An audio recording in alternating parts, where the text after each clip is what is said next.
Assalamu alaikum students. Today we will discuss the next topic, that is bases and alkalis, that is on page 71.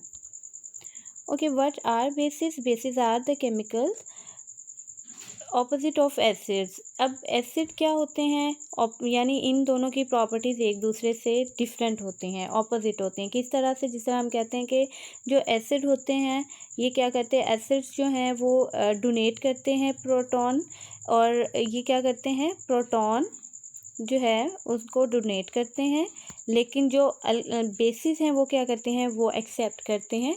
इसी तरह से जो acids होते हैं वो इलेक्ट्रॉन्स को क्या करते हैं, एक्सेप्ट करते हैं, और जो बेसिस होती हैं वो क्या करती हैं, डोनेट करती हैं। ठीक है, इसी तरह से हम क्या कहते हैं कि जो एसिड्स होते हैं वो क्या करते हैं, वो कोई भी जो एक रिएक्शन हो रहा होता है उसमें क्या करते हैं, हाइड्रोजन आयन की कंसंट्रेशन को इंक्रीज़ करते हैं। ठीक है, और जो बेसिस होती हैं वो क्या करती हैं, OH या जिसको हम हाइड्रो ऑक्साइड आयंस कहते हैं, इनकी कंसंट्रेशन को इंक्रीज़ करती है। यानी दोनों एक दूसरे से ऑपोजिट जो है वो वर्क करते हैं। तो इसलिए हम क्या कहते हैं कि जो बेसिस होती हैं वो ऐसे केमिकल्स हैं that are opposite of acids. और इनकी हम जो है डेफिनेशन अगर हम देखें उसको हम क्या कहते हैं, bases are metal oxide. Metal oxide कैसे होती हैं, अगर आप यहाँ पे देखें, ये सारी की सारी क्या है, ये सारी की सारी बेसिस हैं। अब बेसिस में मेटल ऑक्साइड यानी कोई भी एक मेटल है उसके साथ ऑक्सीजन इन्वॉल्व हुई है, तो ये क्या बना है, ये कॉपर ऑक्साइड है। सिमिलरली जिंक के साथ ऑक्सीजन ऐड है तो ये क्या बन गया, जिंक का ऑक्साइड बन गया, NaOH। फिर ये क्या है, ये हाइड्रो ऑक्साइड है। OH ग्रुप क्या है, अगर साथ अटैच है तो ये hydroxide, sodium hydroxide. Similarly potassium hydro oxide. तो ये सारे के सारे क्या हैं, ये ऑक्साइड ही हैं। तो इनको आप क्या कहते हैं, ऑक्साइड हैं या हाइड्रो ऑक्साइड हैं, तो इनको आप क्या कहेंगे, ये सारे के सारी बेसिस हैं।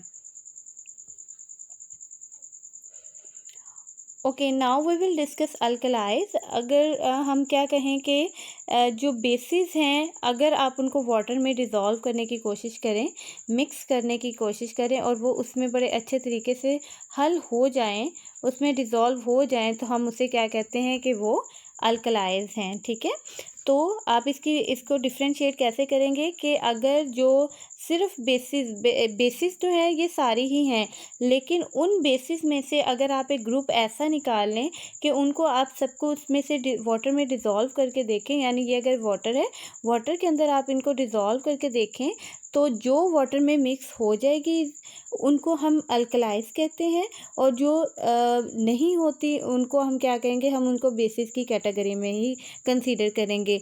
लेकिन हम ये जो है नहीं कह सकते कि सारी की सारी बेसिस जो हैं वो अल्कलाइज हैं, लेकिन हम ये ज़रूर कहेंगे कि जो अल्कलाइज हैं सारी की सारी वो क्या हैं, बेसिस हैं। बात समझ में आ रही है कि मेन ग्रुप आप क्या है, वो बेसिस है, और बेसिस में से कुछ ऐसी हैं जो कि वाटर में डिज़ोल्व होती हैं, कुछ नहीं होती। जो वाटर में डिज़ोल्व हो जाती हैं उनको हम अल्कलाइज कहते हैं। ठीक है, जिस तरह अगर मैं प्रीवियस स्लाइड पे अगर हम जाएं, तो यहाँ पे ये जो पिक्चर है आपको सामने दिखाई गई है, तो इससे आपको क्लियर हो जाएगा कि हमने बेसिस का मेन उसको रखा हुआ है, और उन बेसिस में से कुछ को चूज़ करके हमने एक सब ग्रुप बना दिया है जिनको हमने अल्कलाइज का नाम दिया। तो डिफरेंस दोनों में क्या आ गया कि ये वाटर में डिज़ोल्व नहीं होती, ऑल बेसिस जो होती हैं उनमें से कुछ जो होती हैं वो वाटर में डिज़ोल्व हो जाती हैं, मिक्स हो जाती हैं, हल हो जाती हैं बेसिकली, जिसको हम कहते हैं और उनको हम अल्कलाइज का नाम देते हैं। जिस तरह sodium hydroxide and potassium hydroxide हैं, ये दोनों अल्कलाइज हैं, और copper oxide and zinc oxide are the bases. Okay, तो हम यहाँ पे इसको एक दफ़ा रीड कर लेते हैं कि when bases dissolve in water they are called alkalis. So alkalis are bases which are soluble. ठीक है, तो अल्कलाइज जो हैं अगर सिंगल है तो अल्कलाई है, और अगर ज़्यादा हैं तो उनको हम अल्कलाइज कहते हैं। तो यहाँ पे हम क्या कहेंगे कि अल्कलाइज जो हैं वो बेसिस हैं जो कि सॉल्युबल इन वाटर होती हैं।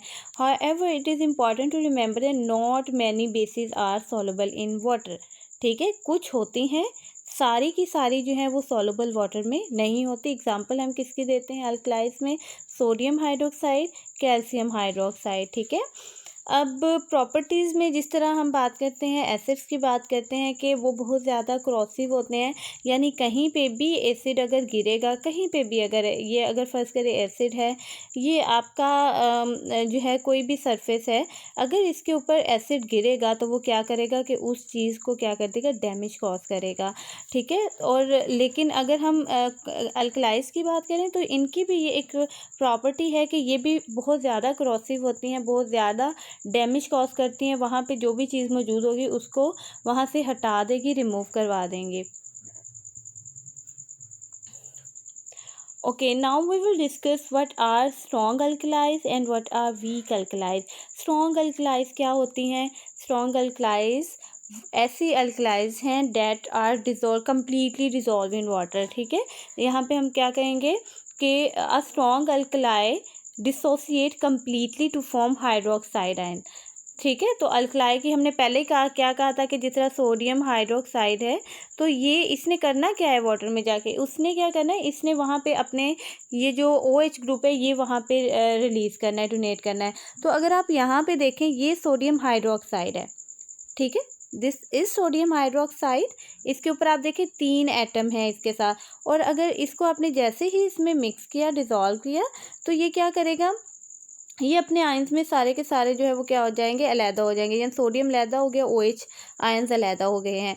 लेकिन अगर आप यहाँ पे वीक एसिड के बेस की केस में देखें, तो ये क्या है, अमोनिया है। अमोनिया जो है, अगर आप इसकी ये मॉलिक्यूल देखें कि ये किस तरह का है, और ये अगर आप इस वाटर में देखें तो यहाँ पे ये यानी ज़्यादातर जो अमोनिया के मॉलिक्यूल्स हैं वो उसी तरह में से जो है वाटर में जो है वो घूमते फिरते हैं, यानी उसमें जो है वो क्या नहीं होते, ज़्यादा अच्छे से डिज़ोल्व नहीं होते, ठीक है। तो वीक अल्कलाइज कौन सी होती हैं, आप weak alkali only partially dissociate to form OH ions, ठीक है, यानी कम्प्लीटली डिसोसिएट या उसमें से अलहदा नहीं होते, कुछ उनमें से जो है वो सेपरेट आउट हो जाते हैं, ठीक है।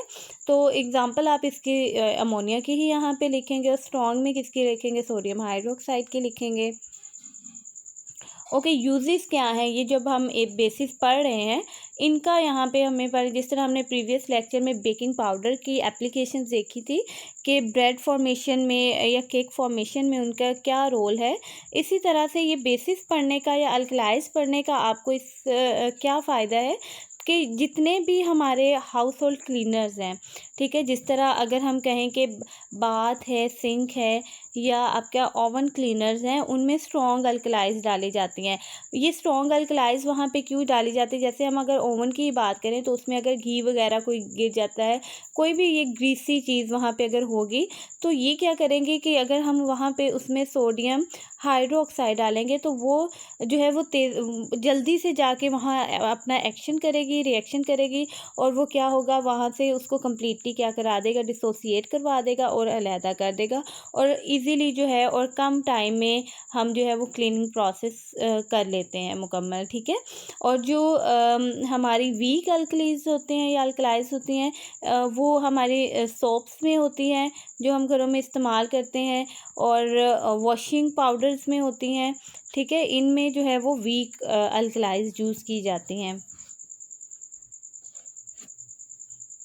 Okay, this was all about the difference between bases and alkalis. आपसे पूछा जा सकता है इन दोनों में डिफरेंस क्या है, आप इनके डेफिनेशन की बेस पे कि वो सॉलेबल होती है, वो सॉलेबल नहीं होते, जो बेसिस हैं वो मेटल ऑक्साइड्स होती हैं। बेसिकली तो अल्कलाइज भी जो है वो बेसिस ही हैं, लेकिन मेन डिफरेंस आप किस बेस पे करते हैं कि जो बेसिस हैं, और नॉट ऑल बेसिस जो है वो आर सॉलेबल इन वाटर, लेकिन अल्कलाइज जो होते हैं ये सॉलेबल होती हैं इन वाटर, ठीक है, या डिज़ोल्व होती हैं। उसके बाद अगर आपसे पूछा जाए स्ट्रॉन्ग अल्कलाई और वीक में क्या डिफरेंस, आपको वो पता होना चाहिए, इनके यूजेस का पता होना चाहिए कि कौन कहाँ पे यूज़ होते हैं, ठीक है। And what is your home task, you have to learn this topic and make 5 multiple choice question on your register. Thank you so much.